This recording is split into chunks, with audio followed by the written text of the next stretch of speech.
আসসালামু আলাইকুম। সবাইকে স্বাগত জানাচ্ছি আমাদের বিশেষ আয়োজন ও সফলতার গল্পে। আজকের পর্বে আমাদের সঙ্গে রয়েছেন এমন একজন ব্যক্তি যিনি রবি টেকনোলজিতে নিজের ক্যারিয়ারের এক অসাধারণ সফলতা গড়ে তুলেছেন। তার এই যাত্রা, চ্যালেঞ্জ আর সফলতার পিছনে রয়েছে অনেক বড় এক গল্প।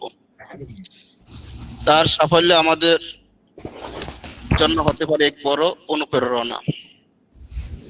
স্বাগত জানাচ্ছি আজকের আমাদের বিশেষ অতিথি আয়েশা আপু। আপু কেমন আছেন? জি আলহামদুলিল্লাহ ভালো আছি। সবাই ভালো আছেন? জি আলহামদুলিল্লাহ। আপু, আপনাকে আমাদের এই অনুষ্ঠানে পেয়ে আমরা খুবই আনন্দিত। আসলে আপনার কাছে আমাদের অনেক কিছুই জানতে ইচ্ছা করে। তার মধ্যে প্রথমত আমি একটু আপনাকে প্রশ্ন করব এই বিষয়ে যে আপনি রবি টেকনোলজিতে কিভাবে আসলেন। এর পিছনে আমরা জানি যে কিছু একটা ইতিহাস আছে। আপনি রবি ভাইকে আগে থেকেই চিনতেন, জানতেন, আপনারা একই এলাকার। কিন্তু আমরা আসলে আপনার মুখ থেকে এই বিষয়টা জানতে চাচ্ছি, আসলে রবি ভাইকে আপনি চেনেন, সরাসরি চেনেন কখন থেকে, অথবা এরপরে মাঝখানে কত সময়টা আপনার পিছন থেকে রবি ভাইয়ের সাথে এবং আপনার সাথে দেখা সাক্ষাৎ ছিল না, এবং পরে এবং কিভাবে রবি ভাইয়ের সাথে আবার আপনি এই অনলাইন জগতে অ্যাড হলেন, এই বিষয়টা একটু জানতে চাচ্ছি। আপনি কি বলতে পারবেন? জি অবশ্যই। জি, তাহলে একটু আমাদেরকে এই বিষয়টা একটু ইতিহাসটা একটু শোনাবেন, গল্পটা। হ্যাঁ অবশ্যই, আমাদের অনেক আগে থেকেই পরিচয়। জি হ্যাঁ, আমরা তখন যতদিন একসাথে পড়াশোনা করেছি ততদিন আমরা স্বাভাবিক সাধারণই ছিলাম। তারপর মাঝে এসএসসি পরীক্ষার পরে আমরা মনে করেন যে এসএসসি পরীক্ষার পর তো সবাই আলাদা হয়ে যায়, জি এক একজন এক এক কলেজে চলে যায় যার যার পছন্দ মতো। তারপর দীর্ঘদিন ওর সাথে দেখা হতো না, কথাও হতো না। পরে মাঝে মাঝে ওই অনেক দিন পর পর কলেজে যাওয়া আসার পথে যদি মাঝে মাঝে দেখা হতো সেইভাবে, কিন্তু তেমন কোনো পরিচয় মানে অন্য কোনো বিষয়ে কোনো আলাপ আলোচনা হতো না ওই পর্যন্তই।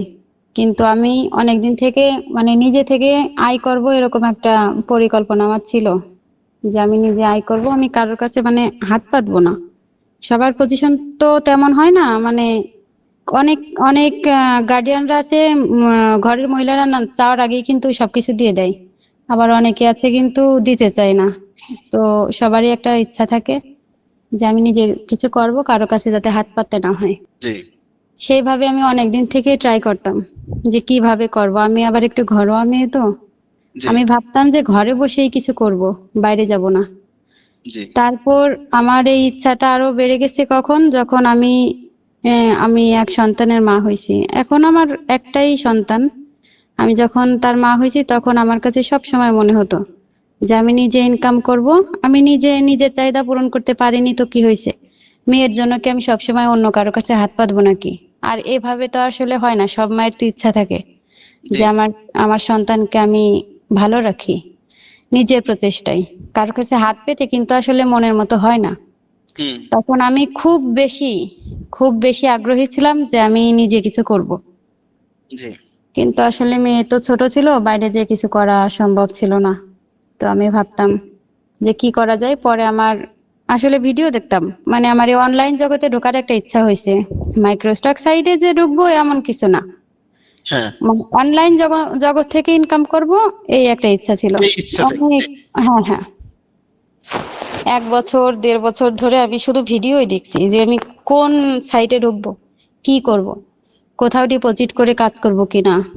এমন এমন মানে এমন এমন কোনো সাইট নাই যেগুলো আমি আসলে অনলাইনের জগতে দেখিনি যে ইনকাম করা যাবে এমন কোনো লাইন আছে কিনা। যত আছে ফেক আছে, রিয়েল আছে, আমি সবগুলো দেখছি, সবার ভিডিও দেখছি।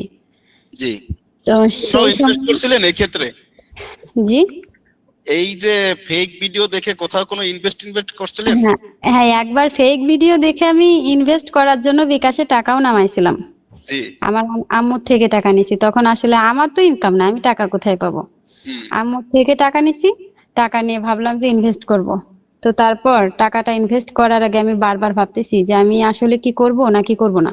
তো ভাবলাম যে দেখি আর একটু ওর ভিতরে ঢুকে ঢুকে সবার কথা শুনে দেখি কে কি বলে, কে কি রিভিউ দেয়, এটা দেখার দরকার ছিল। হুম হুম তারপর আমি পরের দিন আবারও ঢুকছি, মানে আমি দিতে ভয় পাচ্ছিলাম যে টাকাটা যদি মার যা, আম্মুকে কি বলবো। হুম আসলে আম্মুকে একটু ভয়ও পাই।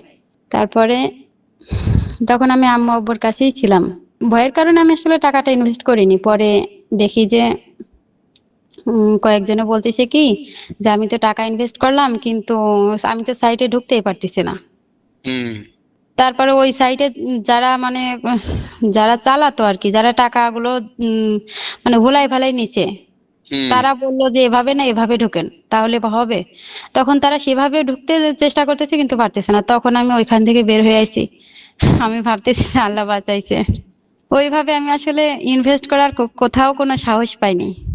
জি। মানে নিজের যদি অহরহ থাকে, চিন্তা ভাবনা না করেই না, কিন্তু নিজের করা যায়। থাকলে হ্যাঁ, ইনভেস্ট নিজের করতে আর থাকলে সমস্যা নেই। কোনো সমস্যা নাই। যে দুই একবার মার গেলেও কোনো সমস্যা নেই, নিজের থাকলে চলে, কিন্তু অন্যের জিনিস কিন্তু ওইভাবে করা যায় না। জবাবদিহিতার একটা বিষয় থাকে। হ্যাঁ, জবাবদিহির একটা বিষয় আছে। জি। সেইভাবে আমি করিনি, কিন্তু আমি ইনভেস্ট করিনি টাকা, কিন্তু আমি সময় অনেক ইনভেস্ট করেছি, এত এত এত পরিমাণে করেছি মানে ধারণারও বাইরে। আমি সব সময় ঘাটাঘাটি করেছি, অনলাইনে সব সময় ঘাটাঘাটি করেছি। কখনো গুগলে, কখনো মানে আমি প্রশ্ন করেছি যে আমি কিভাবে কি করব। গুগল থেকে কিছু উত্তর পাই, আবার ইউটিউবে ভিডিও দেখি, ভিডিও থেকে কিছু উত্তর পাই, কিন্তু শুধুমাত্র গাইডলাইনের অভাবে আমি কিন্তু কিছু কোনোদিন করতে পারিনি। হুম। তারপর আমি ভাবলাম কি না, এভাবে হবে না। আমি দেখি এর আগে মানে মানে কোর্স করার নিয়তের আগেই আমি কিন্তু ফাইবার অ্যাকাউন্ট খুলছি। হ্যাঁ। ফাইবার আমার গিগ দেওয়া আছে 4টা। ওখানে আমার গিগ মানে খুব ভালো র্যাঙ্ক করেছিল, 47,000-এর ভেতরেও ফার্স্ট পেজে ছিল আমার গিগ, 3-4 জন পরেই। তো প্রতিদিন আমি ঢুকতাম, ঢুকে দেখতাম যে দেখি কেউ অর্ডার করেছে নাকি। তো বাইরে মেসেজ দেয়, দিয়ে শুধু ওই আগের অভিজ্ঞতা যাচাই করে যে আগের কি অভিজ্ঞতা আছে। হুম। আমার তো পূর্ব অভিজ্ঞতা দেখানোর মতো কিছু নাই, আমি যে তাদের দেখাবো, আমার তো নাই। হুম। তারপরে আমি ওই অনলাইন থেকেই ওরকম খুঁজে খুঁজে বের করেছিলাম একজনকে। সে কোর্স করাই প্লাস সে ফাইবারে কাজও করে, তার কাছে পোর্টফোলিও চাইছিলাম, সে দিছে, কিন্তু ওগুলো আমার পছন্দ হয়নি। সে তো দেবে ফাও, সে কি ভালো জিনিস দেবে? হুম। আর তাছাড়াও তাদের থেকে ওইগুলো নিয়ে তো ওগুলো বোঝাই দেওয়া লাগে বায়ারদের, তাদেরকে ভালো করে বোঝাই দেওয়া লাগে। তো অন্যের জিনিস সে তো আর আমাকে ভালো করে বোঝাই দিনি, ওইটা আমি কিভাবে প্রেজেন্ট করব, এটা তো আসলে সম্ভব না। হ্যাঁ। এইভাবে আমি ফাইবারে কাজ পাইনি। অনেক অনেক বায়াররা মেসেজ দিচ্ছে, কিন্তু আমি কোনো কাজই পাইনি, তারা শুধু পোর্টফোলিও চাই, কিন্তু আমার কাছে তো ছিল না। এইভাবে হলো না। তারপর আমি ওই ফাইবারে কিভাবে কাজ পাবো এ নিয়েও অনেক ঘাটাঘাটি করেছি। মার্কেটিং করা লাগবে, তারপরে লিঙ্কডইনে মার্কেটিং করা লাগবে, এভাবে বাইরে থেকে বাইরে নিয়ে আসা লাগবে।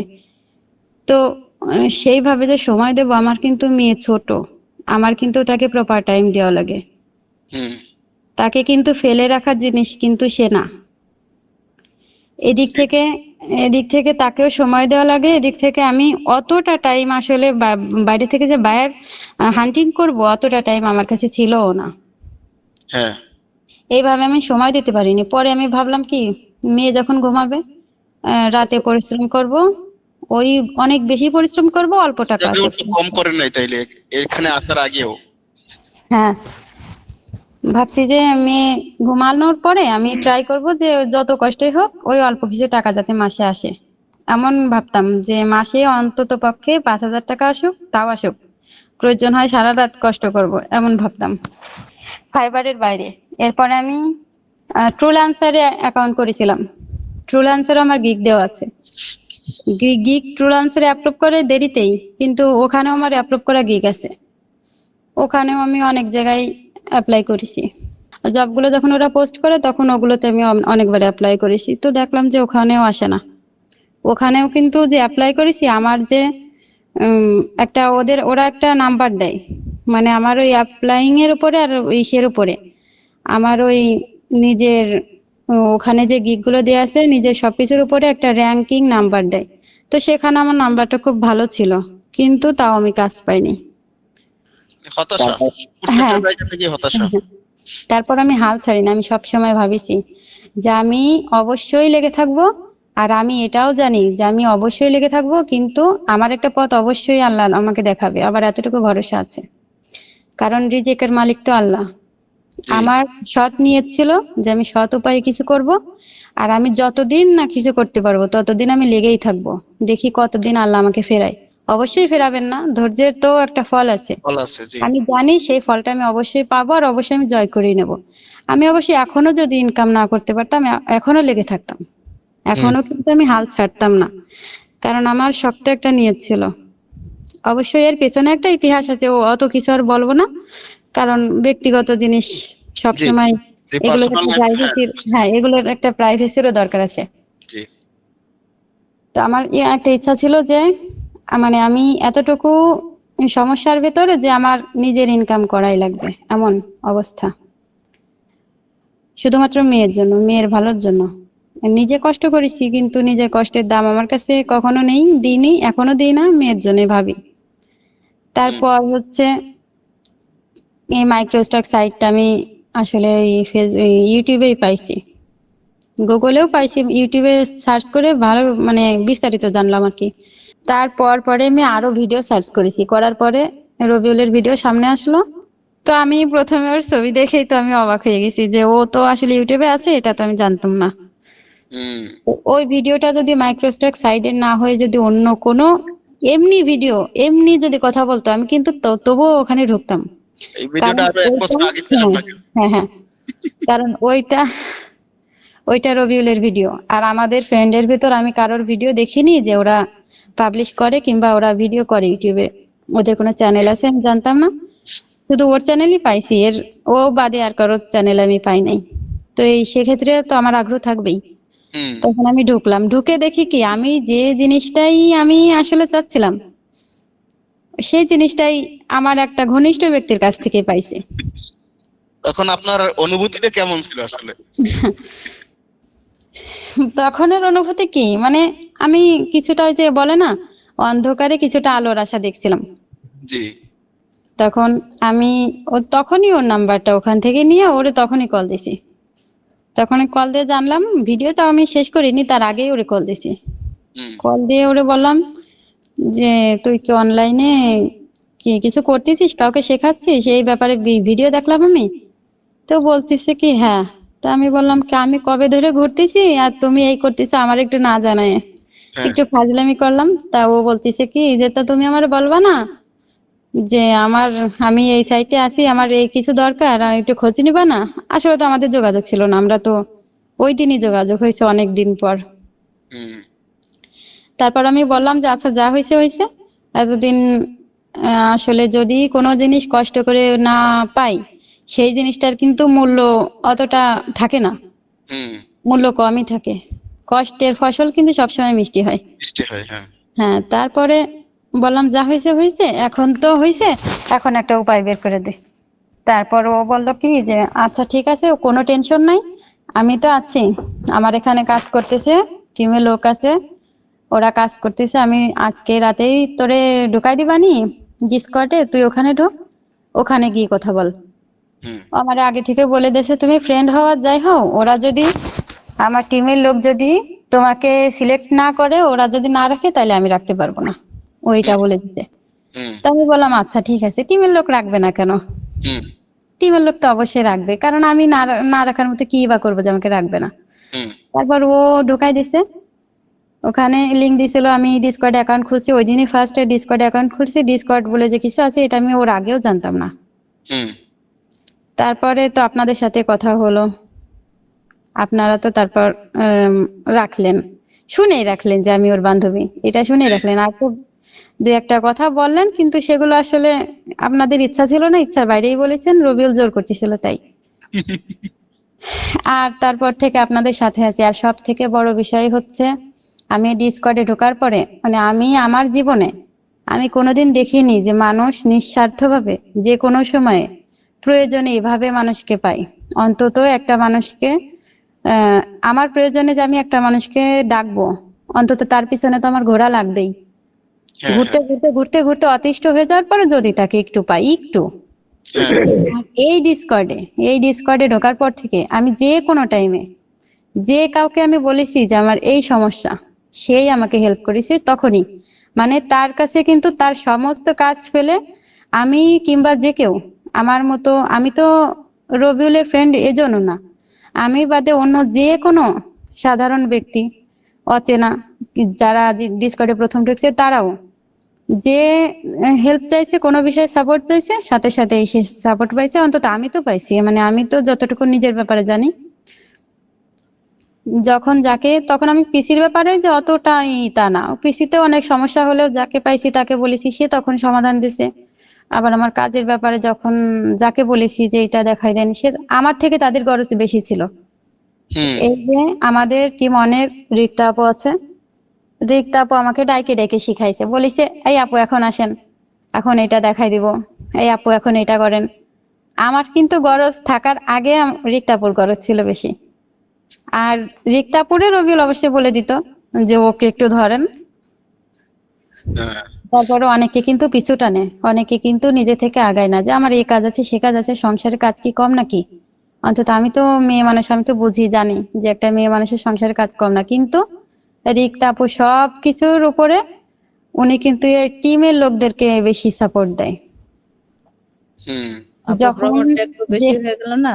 যে কারো প্রয়োজনে আপু কিন্তু সব সময় পাশে থাকে। এটা আমি মিথ্যা বলতেছি না, যে কেউ রিক্তা আপুর ব্যাপারে যারা জানে, যারা সাপোর্ট পাইছে, যারা ডাকিছে, তারা সবাই বলতে পারবে। আচ্ছা এখানে, হ্যাঁ আচ্ছা যখন হ্যাঁ রবির টিমে আসলেন, টিম ওয়ানেই তো আপনি আসলেন, আমাদের সাথে আসলেন আমরা কিছুদিন পরে। তো আসার এখানে রবিকে কত টাকা দিছিলেন এই আসার জন্য? স্যার এখানে আমি একটু কথা বলতে চাই। হ্যাঁ। আমার প্রশ্নটার জবাবটা নিয়ে নেই একটু। আচ্ছা আচ্ছা। টাকা তো দিছেন রবি অবশ্যই। রবিউল আমাকে বলেছে যে, আমি তখন ওকে বলেছি যে আমার আর্থিক অবস্থা, মানে আমার নিজের অবস্থা, আমার নিজের হাতের অবস্থা ভালো না, আমি কিন্তু আসলে টাকা দিয়ে করতে পারতেছি না বলে এতদিন কিন্তু কিছু করতে পারিনি। আর ও আমারে সবসময় বলেছে কি, তোর কোনো চিন্তা নেই, আমি তো আছি, যত পেইড টুল লাগে আমি তোকে দেবো, একেবারে যত ফ্রি, ধরনের সাপোর্ট লাগে আমি তোকে দেবো। সব ফ্রি। হ্যাঁ সব ফ্রি দিছে, সবই ফ্রি দিছে। টাকা দিয়েই কোথাও যাইতে পারলেন না, ফ্রিতে কাজ করলেন, হুম। আলহামদুলিল্লাহ। হ্যাঁ আমি একটা টাকাও ওর পিছনে খরচ করিনি, অবশ্য একটা হাঁস খেতে চাইছে, আমি তো তাও খাওয়াতে পারিনি এখনো। আচ্ছা সবাই আহ, আপনি তো এখানে কাজ করছেন এই রবি টেকনোলজিতে, মাইক্রোস্টেক সাইডে রবির এখানে কাজ করার পরে আসলে আপনি এ পর্যন্ত আহ, কি পরিমাণে সফলতা অর্জন করলেন আসলে, এটা কি একটু দেখানো যাবে বা আমাদেরকে? হ্যাঁ আসলে দেখানো যাবে, আপনি কি দেখানো যাবে পিসিতে না কেন? আছেন না মোবাইলে? হ্যাঁ হ্যাঁ পিসিতে আছি, ঢুকছি তো ফোন তাহলে একটু দেখে। আপনি একটু আমাদেরকে একটু জুম করে আর কি বিষয়টা, আপনার ফাইলগুলো আমাদেরকে দেখানো দরকার নাই, শুধু হুম খালি হুম জাস্ট আপনার আর্নিংটা একটু দেখাবেন যে আসলে কি পরিমাণ আর্নিং করলেন আসলে। এই যে গল্পগুলো তো ধরেন অনেকে আমাদের গ্রুপ এখানে যারা আছে তারা তো অনেকে বলতে পারে যে না সেটা তো, এটা তো মনে হয় মুখের কথা, রবি শিখিয়ে আনছেন বা আমরা শিখিয়ে এখানে হুম আপনাকে হুম। নিয়ে আসছি, এটা তো হতে পারে। সুতরাং আমরা চাই একটু আপনি দেখান আমাদেরকে। হ্যাঁ আমি খুব বেশি দিন মাইক্রোস্টক সাইটে ঢুকিনি। যখন থেকে যে লিমিট করে দিছে হ্যাঁ। তার অল্প কিছু আগে থেকে ঢুকছি, মানে 1 মাসও না। লিমিট যখন করে দিয়েছে তার 1 মাসও না। হুম। এই কারণে আমি আসলে বেশি দূর আগাতে পারিনি, কিন্তু তারপর যা আগাইছি আলহামদুলিল্লাহ এই অনেক। হ্যাঁ, ঠিক- $521 এ পর্যন্ত আপনার। হ্যাঁ হ্যাঁ হ্যাঁ ইনকাম। আপনি তো আসছেন দেখা যাচ্ছে সম্ভবত জুনের পরে, আপনি তো এর আগে না, হ্যাঁ এই হ্যাঁ 25-এর মাঝামাঝির পরে আসছেন আপনি। হুম। এই যাক, যে এখানে লাইফ টাইম মানে এই না যে এটা অনেক দিনের, এটা অল্প দিনেরই। হ্যাঁ অল্প কিছুদিনের, হ্যাঁ। হুম। যাক আলহামদুলিল্লাহ। আপনার কি আর কোনো অ্যাকাউন্ট আছে এই এই অ্যাডোবি স্টকের? হ্যাঁ আছে, আমি ওই অ্যাকাউন্টগুলা অনেকদিন পরেই করেছি অবশ্য। তখন লিমিট চলছিল খুব কড়াকড়ি, তখনই একটা একটা করে 4টে অ্যাকাউন্ট বানাই ফেলছি। অন্যগুলো কি আপনার আর্নিং হচ্ছে? হ্যাঁ সবগুলোই হচ্ছে, কিন্তু ওগুলো তো নতুন, ফাইল কম, সেরকম ভাবে হচ্ছে, যেমন ফাইল তেমন আর্নিং। আচ্ছা ওই জায়গায় একটু কাজ করেন, আপনি লাইফ টাইমের উপরে একটু ওইটা একটু ক্লিক করেন। আবার এটা এমনও কেউ মনে করতে পারে যে এটা সম্ভবত কোনো আপনার করা কোনো এখানে দেখাচ্ছে। কোথায় যাবো? হ্যাঁ হ্যাঁ এখানে। হ্যাঁ হ্যাঁ ওখানে ওই যে দিস ইয়ার এখানে এই আপনারা অনেকে যারা প্রশ্ন করছিলেন যে এখানে দেখেন, এই দেখছেন হ্যাঁ এই সপ্তাহে ডাউনলোড খুবই কম, আজকে, মানে এটা শুধু হ্যাঁ খালি হ্যাঁ আজকের, এটা এই আজকে সপ্তাহে রাখছে। এটা হ্যাঁ আজকে ডাউনলোড একটা হয়েছে আপনার। হ্যাঁ হ্যাঁ এটা হচ্ছে দিস ইয়ারের এরপরে যে দিস আজকে উইকে প্রথম। ওটা আবার ক্লিক করেন, দিস উইক। হ্যাঁ দিস উইকে এই সপ্তাহে আপনার 8টা আসছে। হ্যাঁ, স্যার, এখানে আরেকটা কথা বলি আমি। জি। আমি দিস উইকে আমার এই অ্যাকাউন্টটাতে $24 $25 হতো, কিন্তু এই যে এখন মানে এই যে সপ্তাহ গেছে, যাচ্ছে যাচ্ছে এখনো যায়নি। এই যে ডিসেম্বর মাসে এই একটু এই কমই হয়েছে, সপ্তাহে, অনেক হ্যাঁ ক্ষেত্রে হ্যাঁ অনেক ক্ষেত্রেই দেখলাম কম ডাউনলোড হয়েছে। হ্যাঁ, আমার অনেক কম হয়েছে। এই যে সপ্তাহে $6, আমার এর আগে হয়নি। ওই নতুন অবস্থায় হয়তো বা হয়েছে। আচ্ছা, এর মান্থ আগে মান্থ দেখি তো, দিস মান্থ এটা দেখেন। মান্থে তো দেখাবে না স্যার, আজকে তো মান্থের প্রথম। ও সরি, হ্যাঁ হ্যাঁ ঠিক আছে, হ্যাঁ হ্যাঁ। দেখাবে। জি জি জি। হ্যাঁ, তো যাক, তাহলে তো ভালোই, আপনি মোটামুটি একটা ইনকাম করতেছেন। যা আসলে এখানে একটা হাঁসের দাম তো আর বেশি না। স্যার, এখানে বাকি যে অ্যাকাউন্ট গুলো আছে জি। আমার, ওই অ্যাকাউন্ট গুলোতেও ভালোই আসতেছে, মানে ভালোই। দেখানো গেলে দেখাতাম, অবশ্যই দেখানো যাচ্ছে না আর কি। আচ্ছা, আমাদেরকে আর দেখানো লাগবে না, আমরা জাস্ট এটাই যে আসলে আপনি দেখেন জুনের পর পাশাপাশি পরে আসছেন, আমরা যতটুকু জানি টিম 3 গঠন হচ্ছে হুম এরপরে। কারণ রবি ভাই যখন কাজ শুরু করছে এবং জানুয়ারিতে কাজ শুরু করছে, জানুয়ারিতে যখন টিম অন গঠন করছে তখন তিনি শুধু খালি যারা কোনো কিছুই জানে না তাদেরকে নিয়েই কাজ শুরু করছে। এরপরে টিম অনকে যখন সফলতার একটু মুখ দেখানো শুরু করছে, তাতে দেখা যাচ্ছে ফেব্রুয়ারি এপ্রিলের দিকে সম্ভবত টিম 2 গঠন হয়, সম্ভবত, আমি হয়তো বা ভুল হতে পারে। এরপরে টিম 3 গঠন হয়েছে এর আরো পরে, কারণ রবি ভাই প্রত্যেক মাসে মাসে বা সপ্তাহে সপ্তাহে কোনো টিম গঠন করে নাই। এক একটা টিমের মাঝখানে অনেক গ্যাপ, যেমন জানুয়ারি থেকে এই আমাদের 2025 সাল পর্যন্ত 5টা টিম আমরা গঠন করছি। এখানে যেখানে দেখা যায় অন্য অন্য যারা ইসে কাজ করে তারা দেখা যায় প্রত্যেক মাসে তাদের একটা করে টিম থাকে। হ্যাঁ, এর এর মাঝেও দেখা যায় যে সময় 10টা একটা, 11টা একটা, 12টা একটা, এভাবে অসংখ্য, কিন্তু রবির টিম এভাবে অহরহ অ্যাভেলেবেল কোনো টিম তৈরি করে নাই। তারপরও দেখা যাচ্ছে যে আপনি এখানে আসার পরে এই যতটুকু ইনকাম করছেন, যেখানে দেখেন আপনি বারবার হতাশ ছিলেন, এক একটা সাইডে যাচ্ছেন কোনো ফেক ইতে, হ্যাঁ হ্যাঁ। সেখান থেকে আপনি সর্বশেষ আপনার বন্ধুর খোঁজ পেলেন। হ্যাঁ, হুম তার মাধ্যমে আসলে সেই দেখা যায় যে ছোটবেলার বন্ধু যার সাথে খুনটুসি কত কিছু হয়েছে স্কুলে বসে, হুম কথাবার্তা, হুম কথা কাটাকাটি, ঝগড়াঝাটিও হয়েছে হয়তো বা কোনো কোনো সময়। হ্যাঁ, এর হুম হুম। মাঝখানে যখন দেখা যায় একটা এমন একটা লাইফে তার সাথে দেখা হলো যেখানে দেখা আপনি হতাশ, সেখান থেকে রবির সাথে দেখা, এরপরে আপনি ইনকাম করা শুরু করছেন, যেখানে দেখা যায় $521 আপনি ইনকাম করছেন একটা। হ্যাঁ, এখানে আসার বেশি দিন দেরি হয়নি, তারপর থেকে আমি কিন্তু খুশির মুখ দেখেছি আর কি, ডিসকর্ডে রবি টেকনোলজিতে ঢুকে। হুম, এসে দেখাতে দেখা যায় যে আমাদের মনের অজান্তে যত প্রশ্ন আছে প্রশ্ন অনেক কিছুই আপনি বলে ফেলছেন। হুম। তো আসলে এখানে আমি আরো কিছু শুধু রিক্তাপুর কথা বলেছি, হয়তো বা অন্যান্যরা একটু মাইন্ডে নিতেই পারে।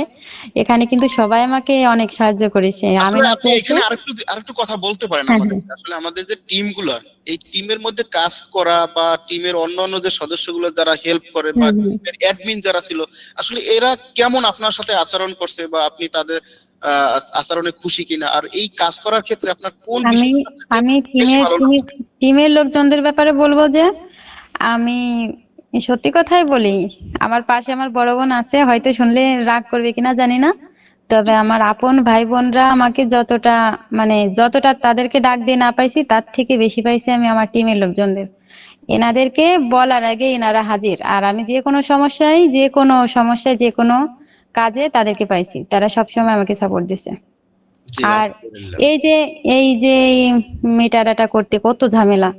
আমার তো আসলে ওই মিস্টার এপিআই কিটা নিতেই পারতেছিলাম না। হুম। এটা যে শুভঙ্কর দাদা, ওনাকে বলেছি জাস্ট, উনি সাথে সাথেই কিন্তু আমাকে ওইটা ঠিক করে দিছে, ওনার ওখান থেকে এপিআই কি আমাকে পাঠিয়ে দিছে। আচ্ছা, এটা শুভঙ্কর দা কি এখন, আপনার বাংলাদেশে বাড়ি? না না, ওনার ভারতে। ভারতে, দেখেন সে ভারতের লোক। ভারতের লোক। আমি আমি বলেছি, সে কিন্তু ব্যস্ত অবশ্যই, সে দিনের বেলা চাকরি করে, রাতের বেলা আবার এই ওনার কাজ করে, তার উপর ওনার নিজেরও রান্না বান্না কাজ টাজ থাকে।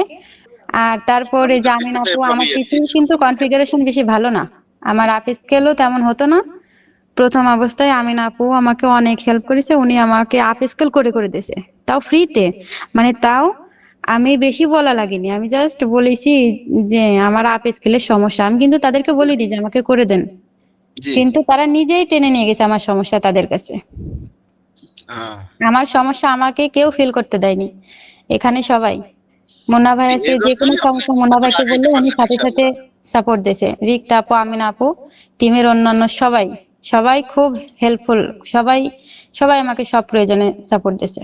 আয়শা আপু, আমার খুব জানতে ইচ্ছে করছে এটা, যে হুম। আপনি যখন রবি টেকনোলজিতে আসার আগে যে মনোভাবটা ছিল বা যে জীবনটা ছিল, আসলে এখন আপনি হচ্ছে সফলতা বা ইনকাম করে কিছুটা হলেও পার্থক্য অনুভব করছেন নাকি? হুম হুম, অবশ্যই। আগে কোনো কিছু প্রয়োজন হলে আমার ভেতরে টেনশন এইটা ছিল, কার কাছে যাবো, আম্মুর কাছে যাবো নাকি মেয়ের বাবার কাছে যাব। কিন্তু আসলে এটা কিন্তু আমার কাছে একটু খারাপই লাগতো, কিন্তু চাইলেই তো আর সবকিছু পাওয়া যায় না। আর অনেক সময় এই অবস্থায় কিন্তু চাওয়া যায় না। যখন আমরা অ্যাডাল্ট হয়ে যাই তখন কি মা বাবার কাছে হাত পাতা যায়? তখন আরো উচিত মা বাবাকে কিছু দেওয়া। হ্যাঁ। তখন কিন্তু হাত পাতা যায় না। এদিকটা আমারও ব্যক্তিগত সমস্যার কারণে আমি কিন্তু অনেক কষ্ট করেছি, পাইছি। তো মেয়ের ক্ষেত্রে আমি চাচ্ছিলাম যে আমি যতটুকু কষ্ট করেছি আমি মেয়েকে কখনোই কষ্ট করতে দেব না। আমি যে কোনো উপায়ে আমি একটা ব্যবস্থা করবই, যে যে কোনো উপায়ে আমি মানে মেয়ের যে কোনো প্রয়োজনে আমি যাতে ওকে চাওয়ার আগেই যাতে যে কোনো জিনিস দিতে পারি। আমি যে পজিশনে পড়েছি অবশ্যই মেয়েকে সেই মা পজিশনে বাবাই ফেলবো না। আসলে দেবে। হ্যাঁ, সব বাবা মাই চাই। তো শুধুমাত্র ওর কারণে আমি এরকম উঠে পড়ে লাগছিলাম। হুম। তারপর থেকে এই যে এখন মেয়ে অসুস্থ হয়েছে, সামান্য অসুস্থ হয়েছে, কোনো ভাবনা চিন্তা নাই, কারোর কাছে হাত পাতা নেই, আমি কিন্তু তাকে যথাযথ ট্রিটমেন্ট দিতে পারতেছি। জি জি। কোথাও পারতেছে না। মেয়ের একটা জিনিস প্রয়োজন হয়েছে সেটাও দিতে পারতেছি, সেটা কিনতে আরেকটা জিনিস আমার পছন্দ হয়েছে সেটাও কিনতে পারতেছি। মানে আমি আমার মনের দিক থেকে আর সেই কষ্টটা নাই যে আহারে এটা মেয়েকে দিতে পারতেছি না, এটা মেয়েকে খাওয়াতে পারতেছি না, এটা মেয়ের জন্য করতে পারতেছি না। এই যে মেয়ের বয়স 3 বছর হয়েছে, আমি কিন্তু ওকে ভর্তি করার জন্য দৌড়াইছি। ওকে যদি আমি ভর্তি করি ওর পিছনে কতগুলো টাকা নষ্ট হবে, কিন্তু সেই চিন্তা আর আমার নাই, কারণ আমি জানি যে এখন আমার কাছে আমার কারো কাছে হাত পাতা লাগবে না, এখন আমি নিজেই পারবো মেয়েকে চালাতে। এই এতটুকু এতটুকু স্বাবলম্বী হতে চাইছিলাম, জাস্ট জাস্ট আপনি এখন মেয়েকে। উদ্যোক্তার মতন হয়ে গেছেন। হ্যাঁ, নিজের কোনো বড় কোনো স্বপ্ন নাই, শুধু স্বপ্ন এই যে নিজে চলবো, মেয়েকে চালাবো, মানে কারো কাছে চাইবো না। কেউ কেউ নিজের ইচ্ছায় কিছু দিলে অবশ্যই নেব, কিন্তু কারো কাছে যাতে নিজে থেকে কিছু চাওয়া না লাগে। আয়শা আপু, আপনার অনুভূতি দিয়ে নতুনদের উদ্দেশ্যে কিছু বলেন, যাতে নতুনরা একটু উৎসাহ হয়। নতুনদের উদ্দেশ্যে কি বলবো, সমস্যা তো সবারই থাকে, কোনো না কোনো সমস্যা সবারই থাকে। কেউ তো আর, অনেকে শখের বশে কাজ করে, অনেকে আবার বিপদে পড়েও কাজ করে, কাজ করে, জি। শখের বশেও করে অনেকে। কিন্তু টাকা জিনিসটা সবারই প্রয়োজন, সবাই কিন্তু চায় স্বাবলম্বী হতে। এদিক থেকে মেয়েদের কথা কি বল, ছেলেদের কথা কি বলবো, তারা তো যে কোনো ইনকাম বাইরে বসেই করতে পারে, কিন্তু সব মেয়ে তো আর পারে না। না। মেয়েদের ব্যাপারে এই যে আমার মতো এরকম লেগে থাকতে হবে, আমার মতো হাল ছাড়া যাবে না, এভাবে লেগে থাকলে অবশ্যই সব সমস্যার সমাধান অবশ্যই পাবে তারা। হুম। রফিক স্যার, জি জি। রিক্তা আপু, আপনাদের সবাইকে সাক্ষী রেখে একটা কথা বলতে চাই। আয়শা আপু মানে সফলতা অর্জন করছে, কিন্তু আমার আহ রবি ভাইয়ের সফলতাটা অর্জন হলো না, একটা মাত্র হাসিল এটা আমার লেগে। এটা আমার সম্ভবত আশা আপু এই জায়গায় দিয়ে আছে যে আসলে উনি রবি একাকে চাচ্ছে না, সম্ভবত চাচ্ছে আমাদের সবাইকে। এখানে দোষ আমার না, নূর আলম ভাই, এখানে দোষ আমার না, এখানে দোষ রবি ভাইয়ের, আপনাদের রবি ভাইয়ের। কারণ আমি তাকে অনেকবার বলেছি আসতে, সে আসেনি, তো আমি কি করব। ডিএসএল ছিল তো, ডিএসএল এ আহ, পাঠাইতেন। হাঁসের মাংস হ্যাঁ, আমার কি শখ DSL করে পাঠানো না? যায়। আমার কি শখ করে না আমি রান্না করে নিজের হাতে খাওয়াবো? আমি কেন পাঠাতে যাব? তাও কথা ঠিক। না, এটাও ঠিক আছে যে যার যার হাত ধরে এই সফলতাটা অর্জন করলো, একে যদি সামনাসামনি না খাওয়ানো যায় তাহলে তার মনেও একটা আক্ষেপ থেকে যাবে। জি, এখানে একটা বিষয় আছে। হ্যাঁ, তারপরও ওই ক্লাসমেটরা যখন আমরা কিন্তু একসাথে থাকি তখন আমাদের অনুভূতিটা অন্যরকম, যখন আমরা আলাদা হয়ে যাই অনেকদিন পর দেখা হয় তখন এর অনুভূতিটা অন্যরকম। এই যে ওরকম আলাদা হয়ে যাওয়ার পরে যে কেউ আসলে তখন যে কি আনন্দ লাগে আপনাদের আচ্ছা আসলে হয়তো আপু, বুঝবেন। পরীক্ষার হলে কোনো সময় কি রবি এইভাবে হেল্প করছে আপনাকে? পরীক্ষার হলে পরীক্ষার হলের কথা রবি ভাই বলবে, এটা আমি বলবো না। এটা না, আমার এখন তো পক্ষে দেখি সে খুবই হেল্প করলো, টিম থ্রি যেখানে আপনার আসার কথা সেখান থেকে আপনাকে কি বলে বেয়ারিং করে টিম ওয়ানে নিয়ে আসলো, কিন্তু এই জায়গায় যে হেল্পটা করছে এই জাতীয় কোনো হেল্প কি পরীক্ষার হলে করছে কিনা? যে না, আপনি একটা এমন আটকে এমন কোনো গেছেন। হেল্প আমার আসলে লাগেনি। আমি নিজেই অনেক পরিশ্রমী ছিলাম পড়ালেখার ব্যাপারে। মানে মা বাবা বলে যে বাবু পড়ো, বাবু পড়ো। হ্যাঁ, আমার মা বাবা আমাকে বলে আর পড়ো না, আর পড়ো না, পাগল হয়ে যাবা। যাক। তো এখন এ জায়গায় এলে যে আপনি দেখেন যে আপনার সেই স্টুডেন্ট লাইফের যে বন্ধু ক্লাসমেট তাকে যখন আপনার একটা ইনকামের পথ তৈরি করে দিল, আসলে এই জায়গায় আপনার মনের অনুভূতিটা আসলে কেমন ছিল বা আছে? কেমন ছিল? একটু একটু ভীতি ভীতি ছিল যে আহ আসলে কি এমন কোন সাপোর্ট পাবো কিনা যার জন্য আমি ইনকাম করতে পারবো। কারণ এখানে যে আমি আরো একটা কথা বলি আপু, হ্যাঁ বলেন। স্টুডেন্ট লাইফ এবং এই এই যে রবির সাথে যখন এই ইউটিউবে দেখা, আপনি কি আসলে রবিকে দেখে চিনতে পারছেন কিনা ইউটিউবে? প্রথমত ওরে দেখে আমার মনে হচ্ছে যে এটা রবিউল, কিন্তু আবার ডাউট লাগতেছিল যে এটা নাও হতে পারে, কারণ কারণ এর আহ, মধ্যে প্রায় আমরা 10 যখন একসাথে পড়তাম তখন ও একটু চিকন ছিল।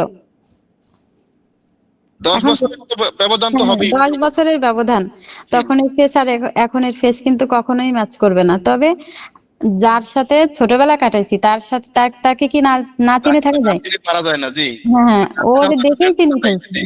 কিন্তু তারপরও ডাউট লাগতেছিল যে ও কি আসলেই ইউটিউবে আছে, মানে এটা বিশ্বাস হচ্ছিল না। তারপরে কথা বলে জানতে পারলাম যে না, আসলে ওই হুম।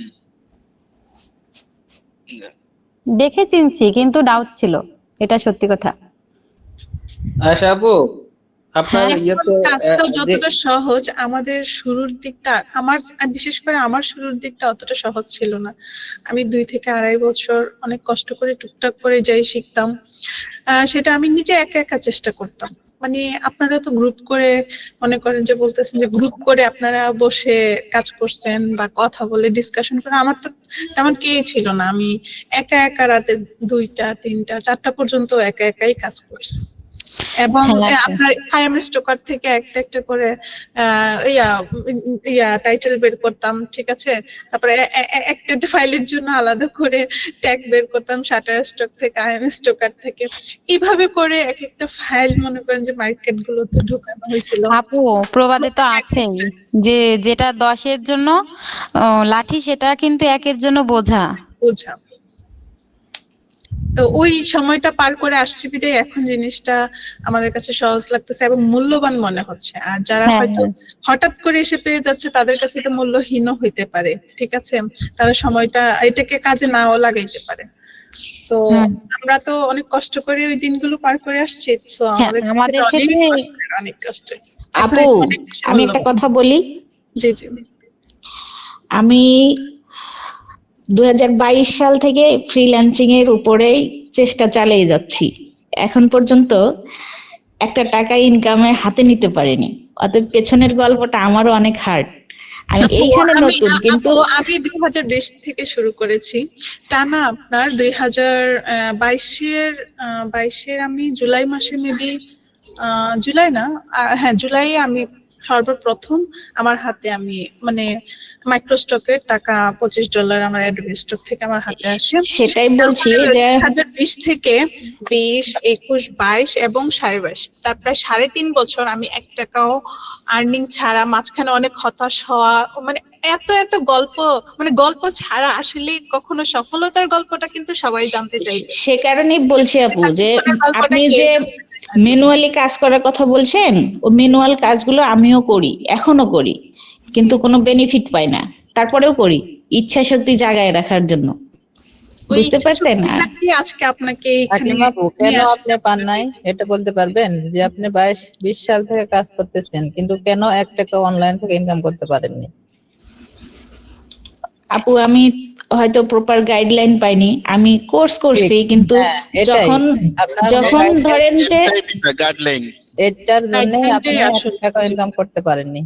তো রবি জি ভাইয়ের আপু, কাছে আসছেন, ধৈর্য ধরে থাকেন, ইনশাল্লাহ সফল হওয়ার দায়িত্ব রবি ভাইয়ের।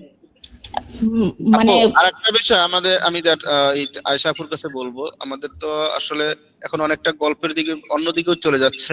তো আপু, আপনারা জানেন অনেকেই যে আমাদের রবি একটা এজেন্সি ঘোষণা দিয়েছে, সেটা 2026 সালে আমরা গতকালকে থেকে আমাদের এটা আসতেছে আসলে। এবং এই এজেন্সি প্লাস রবি ভাই যে এই রবি টেকনোলজি যে আমাদেরকে যে ক্লাসগুলো দিচ্ছেন বা আমাদেরকে যে হেল্প করছেন, সাপোর্ট গুলো দিচ্ছেন, এই সাপোর্ট গুলোর জন্য তরুণ বর্তমানে যারা আছে, যারা এভাবে অনলাইনে অযথা সময় কাটায়, তাদের উদ্দেশ্যে কিছু আপনি বলবেন? তাদের উদ্দেশ্যে তো একটা কথাই বলাই যায় যে আসলে আমি মনে করি যে তারা কখনোই হতাশ হবে না যদি তারা লেগে থাকে, রবি টেকনোলজির সাথে থাকে। লেগে থাকার জন্য একটা বিশ্বস্ত একটা প্ল্যাটফর্মের দরকার আছে। সেই হ্যাঁ, প্ল্যাটফর্মটা সম্ভবত রবি টেকনোলজিকে হ্যাঁ, আপাতত। সেটাই তো বললাম যে রবি টেকনোলজির সাথে থাকলে আমি মনে করি যে কেউ হতাশ হবে না, সবাই পারবে ইনশাল্লাহ। ইনশাআল্লাহ। তো আমরাও আছি, যারা হুম। ইনশাল্লাহ। হ্যাঁ, যাদের কাছে ভিডিওটা যাবে, আমরা তাদেরকে বলবো যে আসলে আপনারা অযথা অনলাইনে অনেকেই অযথা সময় কাটায়, দেখা যায় যে কিছু কিছু ভিডিও দেখে বা অন্য অন্য কিছু গেমস খেলে বা অন্য কোনো কারণে অযথা সময়গুলো কাটায়। আমরা বলবো আসলে এই অযথা সময়টা যদি না কাটিয়ে, যদি অনলাইনে যখন সে কাজ করতে পারে, সে যখন মোবাইল টিপতে পারে বা কম্পিউটার টিপতে পারে, সে অনলাইনে এসব কাজগুলো করতে পারবে। তো এখানে যদি যদি রবি টেকনোলজির সাথে যদি তারা আসে, কাজ করে, এভাবে যদি সময় দেয়, আসলে তো আমরা কোনো কোর্স ফি নিচ্ছি না, জাস্ট আমরা একটা এআই, যে পেইড এআই গুলো দেই, সেই এআই বাবদ একটা কিছু টাকা রবি নিচ্ছে। কিন্তু সেটা দেখা যায় যে সে যে সাপোর্ট গুলো পাচ্ছে তার অনেক বেশি দিচ্ছে। কারণ আমি 1 বছর যাবত কাজ করতেছি, কত আমাদের কাছ থেকে তো রবি কোনো টাকা নেয় নাই, আমাদেরকে ফ্রি দিয়ে যাচ্ছে। সামান্য কিছু কেউ কেউ টাকা দিছে। এরপরে এভাবে রবি 5টা টিম গঠন করছে। এই টিম গুলা এখানে রবির সাথে লাইফ টাইম, আমরা অনেক সময় দেখছি যে অনেকে বলে সাপোর্ট পাবেন, লাইফ টাইম সাপোর্ট পাবেন, কিন্তু অথচ দেখা যায় যে আমরা একটা মেসেজ করলে কোনো বিষয়ে, আজকের মেসেজ করলে আমার মনে হয় যদি ওই মারা যায়, তারপরও সেই খবরটা পাবে না যে আসলে ওইটার অ্যান্সার দিছে কিনা, এইভাবে। কিন্তু আমরা এখানে 24 ঘন্টা তাদেরকে হেল্প করতেছি। তো এইভাবে যদি এই সাপোর্ট নিয়ে যদি কেউ কাজ করে, আশা করি তাহলে এই তরুণ প্রজন্ম যারা আছে, যারা অনলাইনে সময় দিতে চায়, তারা তাদের সময়গুলো বৃথা যাবে না, তারা তবে এই সময়টার মাধ্যমে কিছুটা আর্ন করতে পারবে। এই হিসাবে আমাদের রবি এজেন্সি তৈরি করছেন। আসুন, আসলে আমরা এখানে কাজ করি, যদি কাজ করে নিজের সফলতা অর্জন করি, অর্থনৈতিক মুক্তি বা এটা পেতে পারি হয়তোবা। আর এই হিসাবে আমাদের এখানে যারা কাজ করতেছে, এখানে যারা আছেন, সকলকে ধন্যবাদ জানাই রবি টেকনোলজির পক্ষ থেকে। আপনারাও রবি ভাইয়ের জন্য দোয়া করবেন মন খুলে। আসলে দেখেন, এই সময়ে এইভাবে রবির মতো সাপোর্ট কেউ দিবে না, আর কেউ দিচ্ছেও না। কেউ বিনিময় বিনিময় ছাড়া একদম এটা রবি ভাই যা কিছু করতেছে, আসলে এটা কোনো বিনিময় দিচ্ছে না। এখানে যা নিচ্ছে, যে বিষয়গুলো, ওগুলো আপনাকে আবার দিয়েই দিচ্ছে, এর সাথে বেশি দিচ্ছে, অনেক অনেক অনেক বেশি দিচ্ছে। সুতরাং এই হিসাবে রবি ভাই আমাদের কাছে একটা দোয়া পাইতে পারে, আমরা অবশ্যই তাকে দোয়া করব। তার তিনি যেই এম নিয়ে আসছেন, সেই এমটা যেন তিনি সাকসেস হতে পারেন। ধন্যবাদ সবাইকে, রবি টেকনোলজিকেও আমি ধন্যবাদ জানাই।